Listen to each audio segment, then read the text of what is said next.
Air অ্যাম্বুলেন্সে তুলতে যাব, তার কোনো পালস পাওয়া যাচ্ছিল না। 10 মিনিট ওখানে বুকে চাপ টাপ দেওয়ার পরে কিছুটা পালস মানে পাইলে তাকে আবার করে কি আবার কেপিজিতে ভর্তি করাই। ওই মুহূর্তে ডাক্তার বলছে যে আমরা যদি এয়ারে তুলি হয়তো বা তামিমকে আর ফিরে পাবো না। এমার্জেন্সিতে ঢোকানোর পরে উপরে তার অপারেশন রুমে নিয়ে যাওয়া হয়, সেখানে ব্লক ধরা পড়ে এবং একটা ব্লক ধরাতে ওখানে রিং পরানো হয়। এই কেপিজি হাসপাতালে ভর্তি হওয়ার জন্য চলে আসে এবং কেপিজি হাসপাতালে ভর্তি হয়। এখানকার ডাক্তাররা কিন্তু তাকে ছাড়বো না বলে ইয়ে করে, কিন্তু সে নিজের থেকেই সম্ভবত শিপনকে ফোন করে যে আমার জন্য একটা এয়ার অ্যাম্বুলেন্স ব্যবস্থা করেন, আমি ঢাকাতে চলে যাব। তো এয়ার অ্যাম্বুলেন্সের ফোন করার পরে আমাকে শিপন যখন বলে যে একটা হেলিকপ্টার নামার ব্যবস্থা করেন, আমি অ্যাথলেটিক্স মাঠ এবং ক্রিকেট 1 নম্বর মাঠে নামার জন্য ব্যবস্থা করি। তো অ্যাথলেটিক্স মাঠে হেলিকপ্টারটা নামে। যখন হেলিকপ্টার নামে তখন এখানে তামিম মনে হয় শুনছে এবং জোর করেই সে বলে আমি সুস্থ আছি, আমার কিছু হয় নাই বলে সে ডাক্তারদেরকে বলে অ্যাম্বুলেন্সে করে বিকেএসপি যায়। জীবনের সব আয়োজন এখানে একসাথে।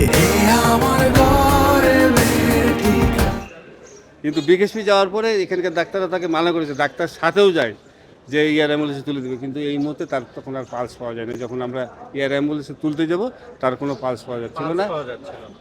তাহলে 10 মিনিট ওখানে বুকে চাপ টাপ দেওয়ার পরে কিছুটা পালস মানে পাইলে তাকে আবার করে কি আবার কেপিজিতে ভর্তি করাই। ওই মুহূর্তে ডাক্তার বলছে যে আমরা যদি এয়ারে তুলি হয়তো বা তামিমকে আর ফিরে পাবো না। তারপরে আবার এখানে নিয়ে আসার পরে ভিতরে তাকে ঢোকানো হয়, এমার্জেন্সিতে ঢোকানোর পরে উপরে তার অপারেশন রুমে নিয়ে যাওয়া হয়, সেখানে ব্লক ধরা পড়ে এবং একটা ব্লক ধরাতে ওখানে রিং পরানো হয়। স্যার এখন কি অবস্থা? এখন কিছুটা হলেও আশঙ্কামুক্ত, এখন অবজারভেশনে আছে। পুরাটা ডাক্তাররাই বলবে, আপনাদের জন্য মনে হয় একটা সেমিনার তাদের কাছ থেকে শুনতে পারবেন। স্যার মানে আপনার তো তামিমকে দেখিয়েছেন, তামিমের সাথে কোনো রকম কথাবার্তা আপনার হয়েছে? না, তামিম এই মুহূর্তে কোনো কথা বলতে পারে না। তার আম্মা আসছে, তার ওয়াইফ আসছে, তাদের সাথে অপারেশনের পরে থিয়েটার থেকে বের করানোর সময় তার আম্মা তার মাথায় হাত বুলে দোয়া করে। যখন পালস পাওয়া যাচ্ছিল না তখন কি সিআরপিসি দিতে হয়েছিল? জি না, আমরা এইটুকু বলতে পারবো না, কারণ কি এটা ডাক্তারদের ব্যাপার, ডাক্তারে বলতে পারবে। কিন্তু আমরা ওইখানে যখন বিকেএসপিতে তাকে ঢুকানো হয়, অ্যাম্বুলেন্সে করে ঢুকানো হয় এবং ওখান থেকে তাকে এয়ার অ্যাম্বুলেন্সে তোলা হবে, এই মুহূর্তে আমরা তুলতে পারি নাই তাকে।